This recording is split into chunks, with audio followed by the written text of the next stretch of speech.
안녕하십니까? 염철호 사도요한 신부입니다. 오늘은 다해 연중 제14주일 그리스도의 평화라는 주제로 하느님 말씀, 독사복음 말씀을 함께 읽고 이야기를 나누도록 하겠습니다. 자, 그러면 함께 먼저 일독서 이사야서의 말씀을 봉독하도록 하겠습니다. 예루살렘을 사랑하는 이들아 모두 그와 함께 기뻐하고 그를 두고 즐거워하여라. 예루살렘 때문에 애도하던 이들아 모두 그와 함께 크게 기뻐하여라. 너희가 그 위로의 품에서 젖을 빨아 배부르리라. 너희가 그 영광스러운 가슴에서 젖을 먹어 흡족해지리라. 주님께서 이렇게 말씀하신다. 보라, 내가 예루살렘의 평화를 강물처럼 끌어들이리라.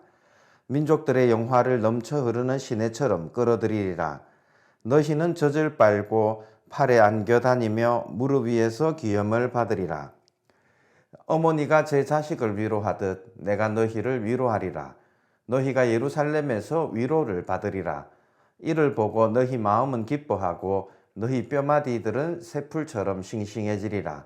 그리고 주님의 종들에게는 그분의 손길이 드러나리라.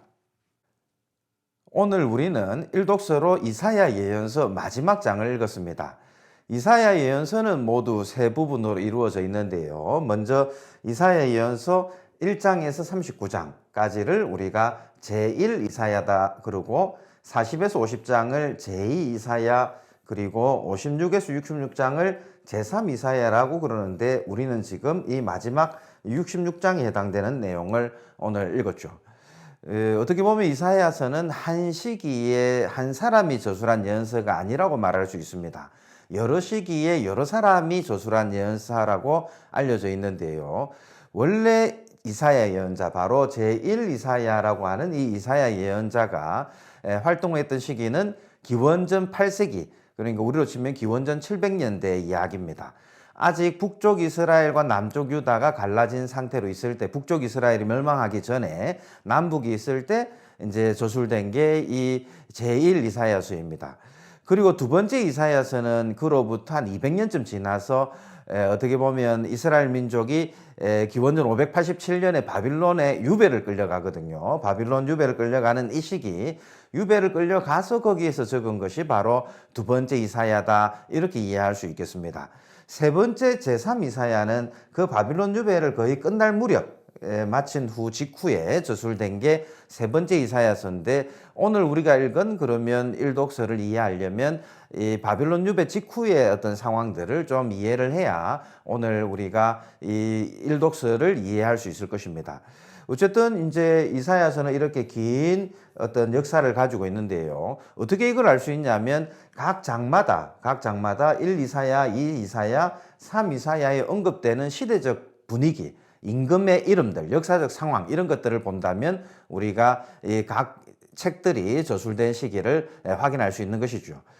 이제 우리 오늘 이야기하는 이 제3 이사야에 해당되는 이 내용, 바로 제3 이사야 시대는 페르시아 제국이 바빌론을 멸망시킨 시기입니다. 페르시아 제국이 이제 바빌론을 멸망시키고 이제 이스라엘 민족뿐만 아니라 바빌론 지배를 받던 모든 민족들을 풀어줍니다. 각자 자기 고향으로 돌아가라. 그렇게 해서 이제 이스라엘 민족도 해방을 맛보게 되는데요. 사실 바빌론 제국은 아주 폭력적이었습니다. 바빌론 제국은 아주 폭력적이었는데, 그래서 이스라엘 민족이 자기 고향에 살 수 없었고, 바빌론은 이스라엘 민족을 유배를 끌고 가고 이제 각 지역에 흩어져 살도록 만들었죠. 왜냐하면 바빌론은 그 제국의 안녕을 위해서 각 지방의 지도층들이 자기 지방에 모여 사는 것을 두려워했습니다. 그래서 다른 지방으로 쫓아내어서 더 이상 자기들끼리 뭉칠 수 없도록 그렇게 만들었죠. 기원전 587년에 이스라엘이 바빌론으로 유배를 끌려갈 때도 마찬가지였습니다. 그러나 바빌론을 멸망시킨 페르시아 제국, 그 임금이 바로 누구냐면 키루스라는 임금입니다. 이 키루스라는 임금이 이 바빌론을 멸망시키는데, 참 재미나게도 이 키루스 임금은 바빌론 제국을 차근차근 멸망시켜 나가면서 사람들을 각자의 고향에서 각자의 풍습에 따라 살 수 있도록 배려를 했습니다. 이제 이렇게 아주 평화롭게 이 제국을 점령하는 이 과정을 사람들이 보고, 실제로 키루스가 바빌론 제국 그 수도에 들어왔을 때, 바빌론 제국 수도에 들어왔을 때 사람들이 전쟁도 하지 않고 문을 열어주면서 키루스가 바빌론 전체를 잡아먹거든요. 이제 그렇게 점령을 한 다음에 기루스는 모두 자기 고향으로 돌아가라 이렇게 배려를 해주어서 그 덕으로 이스라엘 민족도 유배 생활을 마치고 고향으로 돌아오게 됩니다. 이제 이런 것들을 보면 결국 사람들의 눈에 제2 이사야, 특별히 아까 제가 제1, 제2, 제3 이사야라 했는데 제2 이사야는 바빌론 유배 시대에 저술된 거라고 했습니다. 이 제2 이사야 시대에 이 사람들이 보기에 이 키루스만한 인물이 없죠. 그래서 그들은 키루스를 두고 메시아라고 그럽니다. 그래서 여러분들이 이사야서를 읽다 보면 이 키루스가 메시아였다, 하느님께서 기름 부음 받은 자였다, 하느님께 기름 부음 받은 자였다, 이렇게 이야기를 하고 있습니다. 한 가지 이상한 점은 이방인들이 이스라엘을 구원했다는 거죠. 이상하게 들릴 수 있습니다. 이스라엘 민족은 이방 민족과 함께 사는 것도 싫어했는데 이방인이 자신을 구원했다, 키루스라는 이방인이 메시아다, 이렇게 이해하는 것 참 어려운 이야기인 거죠. 이방인도 하느님의 도구가 될 수 있다라는 것, 이것을 받아들인 게 바로 바벨론 유배 시대이죠. 어쨌든 이스라엘 민족은 바벨론 유배를 체험하면서 하느님이 우리들만의 하느님이 아니라 이방인도 하느님 도구로 사용될 수 있는 걸 보면 이방인들의 하느님이기도 하다, 이렇게 이해를 하는 것입니다. 하느님께서 온 세상을 창조하셨다면 우리 민족뿐만 아니라 모든 이방인들의 하느님이기도 하다는 것을 인정한 것, 이런 생각이 우리가 읽고 있는 제2 이사야, 제3 이사야서에 잘 깔려 있는 이야기입니다. 어쨌든 이제 이런 것들을 이스라엘 민족이 바빌론 유배 때 체험을 했는데, 이런 배경에서 우리가 오늘 읽은 일독서를 이해한다면 주님께서는 내가 예루살렘의 평화를 강물처럼 끌어들이리라, 민족들의 영화를 넘쳐 흐르는 시내처럼 끌어들이리라, 이렇게 말씀하시죠. 민족들의 영화, 평화와 영화로움은 더 이상 이스라엘만의 것이 아니다. 하느님께서는 이스라엘뿐만 아니라 모든 민족들의 평화와 영화로움을 바라는 분이시다. 이게 일독서의 이야기입니다. 이사야는 이 모든 일들이 예루살렘에서 이루어질 것이라고 예고하죠. 왜냐하면 예루살렘은 주님의 거처가 있는 곳, 바로 성전이 있는 곳이기 때문입니다. 이제 예루살렘에는 이스라엘 사람들만 모여오는 것이 아니라 모든 민족이 모여올 것입니다. 그때 비로소 예루살렘은 진정한 민족들의 평화와 영화가 넘쳐 흐르는 장소가 될 겁니다. 이를 위해서는 이제 바빌론 유배를 마치고 예루살렘으로 돌아온 이들에게 반드시 필요한 게 하나가 있죠. 뭐냐면 바로 예루살렘 성전입니다. 바빌론 유배 때 바빌론 사람들이 예루살렘 성전을 완전히 쑥대밭으로 만들어서 솔로몬이 지은 첫 번째 성전을 다 무너뜨립니다. 제1성전을 무너뜨리죠. 그리고 나서 이제 돌아와서 바빌론 유배에서 돌아온 사람들이 이제 주님의 집이 거처하는 곳 예루살렘, 주님이 우리와 함께 계심을 드러나는 게 성전이잖아요. 그 성전을 건립하는 것, 이게 바빌론 유배 이후에 가장 먼저 해야 될 일이었습니다. 그래서 기원전 515년 성전이 새롭게 건립되는데 우리는 그 성전을 저룹바벨 성전이라고 부를 겁니다. 들어보셨는지 모르겠습니다. 저룹바벨이라는 사람이 이제 이스라엘 민족들을 데리고 와서 세운 성전이라 해서 저룹바벨 성전이라 그러고, 우리는 이것을 두 번째 지어진 성전이라 해서 제2성전이라고 부를 겁니다. 페르시아에서 고난을 받아온 저룹바벨이 이제 성전을 재건하는데, 이 성전은 나중에 예수님 시대를 지나서 기원 후 70년 로마 제국에 의해서 다시 성전이 무너질 때까지 이스라엘의 중심이 됩니다. 이제 그렇게 이스라엘이 누려야 하는 행복과 기쁨, 영화로움이 중심이 되는데요. 앞서 언급한 것처럼 이 성전은 이스라엘만을 위한 성전이 아닙니다. 예루살렘을 사랑하는 이라면 누구에게나 기쁨과 즐거움을 가져다 주는 성전이 되죠. 이곳은 평화가 강물처럼 흐르고 모든 영화가 넘쳐 흐르는 곳이 될 것입니다. 이곳에서 우리는 하느님의 자녀로 이제 살아가게 될 것인데요. 모든 이는 이곳 예루살렘에서 위로를 받을 것입니다. 그리고 모든 것이 이제 회복될 것입니다. 이제 이게 바로 오늘 일독서가 우리에게 하는 이야기인데요. 그래서 오늘날 우리 그리스도인들 역시도 이 예루살렘으로 방문해서 이제 주님의 평화를 기도하는, 주님의 영광을 항상 찾는 이런 성지순례를 떠나게 되죠. 자, 그러면 함께 오늘 이 독서를 봉독하고 우리 이야기를 계속해 나가도록 하겠습니다. 오늘 이 독서로 우리는 갈라티아서 6장 14절에서 18절까지의 말씀을 봉독하게 됩니다. 함께 봉독하도록 하겠습니다. 형제 여러분, 나는 우리 주 예수 그리스도의 십자가 외에는 어떠한 것도 자랑하고 싶지 않습니다. 그리스도의 십자가로 말미암아 내 쪽에서 보면 세상이 십자가에 못 박혔고 세상 쪽에서 보면 내가 십자가에 못 박혔습니다. 사실 할례를 받았느냐 받지 않았느냐는 중요하지 않습니다. 새 창조만이 중요할 따름입니다. 이 법칙을 따르는 모든 이들에게 그리고 하느님의 백성 이스라엘에게 평화와 자비가 내리기를 빕니다. 앞으로는 아무도 나를 괴롭히지 마십시오. 나는 예수님의 낙인을 내 몸에 지니고 있습니다. 형제 여러분, 우리 주 예수 그리스도의 은총이 여러분의 영과 함께 하기를 빕니다. 아멘. 네, 오늘 이 독서에서 우리는 갈라티아서를 봉독했습니다. 우리 그리스도인들은 예수님께서 예루살렘에서 십자가에 못 박힘으로써 우리 모두를 죄의 종살이에서 풀어주셨다고 믿습니다. 그렇게 예수님 십자가 덕분에 우리 모두에게 평화가 주어졌다 이렇게 이야기하죠.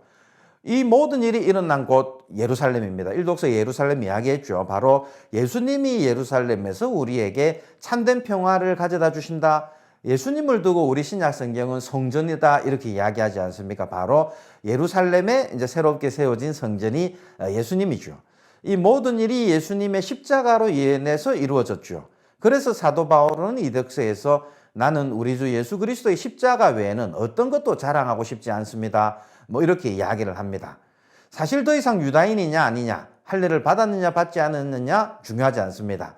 예수님의 십자가로 새롭게 창조되는 것, 이것이 중요하죠. 예수님의 십자가가 우리에게 구원을 가져다 주었다고 믿는 것, 그것이 중요합니다. 그것을 믿는 이들만이 예수님의 십자가로 새롭게 창조되고 하느님의 자녀로 평화를 누리게 될 거죠. 이제 보니 예수님이야말로 진정 이사야가 예언한 것을 이루신 메시아, 키루스가 아니라 페르시아 임금 키루스가 아니라 예수님이 진짜 참된 메시아로 하느님 백성 이스라엘에게 평화와 자비를 가져다 주셨다 이렇게 이야기할 수 있겠습니다. 오늘 이 독서에서 사도 바울은 자신이 예수님의 낙인을 가지고 있다 이렇게 이야기를 합니다. 사실 우리 모두는 예수님과 더불어 십자가의 길을 걸어가는 그리스도인들이죠. 그리스도의 십자가 덕분에 구원을 받은 우리는 자신이 지고 있는 십자가로 세상을 구원하기 위해서 길을 떠나는 사람들입니다. 바오로는 그렇게 우리가 지는 십자가를 두고 예수님의 낙인 이렇게 부릅니다. 바오로는 자신이 바로 그 낙인을 받은 이로 살아가고 있고 우리도 그 낙인을 받아서 살아가야 한다 이렇게 초대하죠. 자, 그러면 함께 오늘 복음 이야기를 나눈 다음에 낙인에 관한 이야기를 나누면서 이야기를 마무리하도록 하겠습니다. 오늘 복음으로 우리는 루카복음 10장에 나오는 이야기를 읽게 됩니다. 함께 봉독하도록 하겠습니다. 그때에 주님께서는 다른 제자 72명을 지명하시어 몸소 가시려는 모든 고을과 고장으로 당신에 앞서 둘씩 보내시며 그들에게 말씀하셨다. 수확할 것은 많은데 일꾼은 적다. 그러니 수확할 밭의 주인님께 일꾼들을 보내주십사고 청하여라. 가거라. 나는 이제 양들을 이리때 가운데로 보내는 것처럼 너희를 보낸다. 돈주머니도 여행 보따리도 신발도 지니지 말고 길에서 아무에게도 인사하지 마라. 어떤 집에 들어가거든 먼저 이 집에 평화를 빕니다 하고 말하여라. 그 집에 평화를 받을 사람이 있으면 너희의 평화가 그 사람 위에 머무르고 그렇지 않으면 너희에게 되돌아올 것이다. 같은 집에 머무르면서 주는 것을 먹고 마셔라. 일꾼이 품삯을 받는 것은 당연하다. 이 집 저 집으로 옮겨 다니지 마라. 어떤 고을에 들어가든지 너희를 받아들이면 차려주는 음식을 먹어라. 그곳 병자들을 고쳐주며 하느님의 나라가 여러분에게 가까이 왔습니다 하고 말하여라. 어떤 고을에 들어가든지 너희를 받아들이지 않으면 한 길에 나가 말하여라. 여러분의 고을에서 우리 발에 묻은 먼지까지 여러분에게 털어버리고 갑니다. 그러나 이것만은 알아두십시오. 하느님의 나라가 가까이 왔습니다. 내가 너희에게 말한다. 그날에는 소돔이 그 고을보다 견디기 쉬울 것이다. 72 제자가 기뻐하며 돌아와 말하였다. 주님의 이름 때문에 마귀들까지 저희에게 복종합니다. 그러자 예수님께서 그들에게 이르셨다. 나는 사탄이 번개처럼 하늘에서 떨어지는 것을 보았다. 보라, 내가 너희에게 뱀과 전갈을 밟고 원수의 모든 힘을 억누르는 권한을 주었다. 이제 아무것도 너희를 해치지 못할 것이다. 그러나 영들이 너희에게 복종하는 것을 기뻐하지 말고 너희 이름이 하늘에 기록된 것을 기뻐하여라. 네, 오늘 복음에서 예수님께서는 72 제자를 지명해서 당신 앞에 앞서 둘씩 짝지어서 당신이 가고자 하는 모든 고을과 고장에 먼저 파견을 하십니다. 그러면서 제자들에게 어느 집에 들어가거든 그 집에 평화를 빌어주어라 이렇게 명령하시죠. 그리고 그 집에 머물면서 복음을 선포하라 이렇게 말씀하십니다. 특히 병자들을 고쳐주면서 하느님 나라가 가까이 왔다 선포해야 합니다. 예수님의 명령을 받은 제자들은 예수님의 명에 따라서 하느님 나라에 관한 복음을 선포하면서 사람들에게 평화를 가져다 주죠. 그리고 돌아와서 이제 예수님께 보고하는 내용이 오늘 복음의 이야기죠. 그러면서 어떻게 보고하냐면 주님의 이름 때문에 마귀들까지 저희에게 복종합니다. 네, 그렇습니다. 예수님의 제자들은 예수님과 마찬가지로 사람들에게 평화를 가져다 주는 사람들입니다. 정확히 이야기하면 예수님을 모셔다 주는 사람들이다. 예수님이 가져다 주는 평화를 전하는 이들이다. 이렇게 이야기할 수 있습니다. 오늘 복음에서 예수님은 그렇게 주님이 주는 평화를 가져다 주는 일꾼, 그 일꾼을 많이 달라고 주님께 청하라 함께 권고를 하죠. 이제 그런데 오늘 복음에서 예수님께서는 제자들을 파견하시면서 돈주머니도 여행 보따리도 신발도 지니지 말고 길에서 아무에게도 인사하지 마라 이렇게 명령하십니다. 복음을 선포할 때 그들에게 평화를 가져다 주러 길을 떠날 때 인간적인 판단이나 생각을 접고 오직 주님의 복음에 집중해야 된다 이렇게 말씀하시죠. 인사도 하지 말라는 말씀은 그만큼 평화를 갈망하는 사람들이 많고 또 그만큼 급하게 이 평화를 전해야 된다 이것을 강조하는 말씀이죠. 또 평화를 빌려주고 할 때 같은 집에 머물면서 주는 것을 먹고 마시라고 권고합니다. 이 집 저 집 다니지 마라. 이 집 저 집 자신의 구미에 맞는 집을 찾아다니지 말고 하느님께서 마련해 주신 조건과 방식에 만족하면서 평화를 빌어주는 일에 집중하라 이렇게 권고하시죠. 그렇게 제자들이 전하는 복음을 받아들이는 사람은 하느님이 주시는 평화를 얻어 누리게 될 것입니다. 그러나 제자들이 전하는 평화를 받아들이지 않는 사람들도 있죠. 또한 제자들을 괴롭히는 사람들도 있을 겁니다. 그래서 예수님은 제자들을 파견하면서 이렇게 말씀하십니다. 나는 이제 양들을 이리떼 가운데로 보내는 것처럼 너희를 보낸다. 예수님은 당신이 가져다 주는 평화를 방해하는 사람들을 두고 사탄의 세력이다 이렇게 말씀하십니다. 하지만 그 세력은 결국 예수님에 의해서 패퇴될 것입니다. 제자들은 이러한 사탄의 세력과 싸워서 그들을 물리치는 사람들입니다. 이 모든 일은 제자들 자신들의 영광을 위해서 하는 것이 아니라 또 자신의 능력으로 이루어지는 일이 아니라 하느님의 영광을 위해서 하느님의 힘으로 이루어지는 일이죠. 제자들은 이 모든 일을 해나가는 데 있어서 자신의 것을 모두 버려야 합니다. 자신이 하고 싶은 일도 가지고 싶은 것도 모두 버려야 하죠. 그렇게 자신의 십자가를 철저히 질 때 비로소 모든 것이 제대로 돌아갈 겁니다. 하느님의 일이 이루어질 거죠.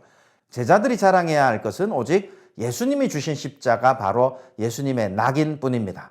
오늘 독서복음 말씀 묵상하면서 다시 한번 당신 파스카 사건으로 우리를 구원하여 참된 기쁨과 평화를 가져다 주신 주님께 감사드리는 한 주간이 되었으면 좋겠습니다.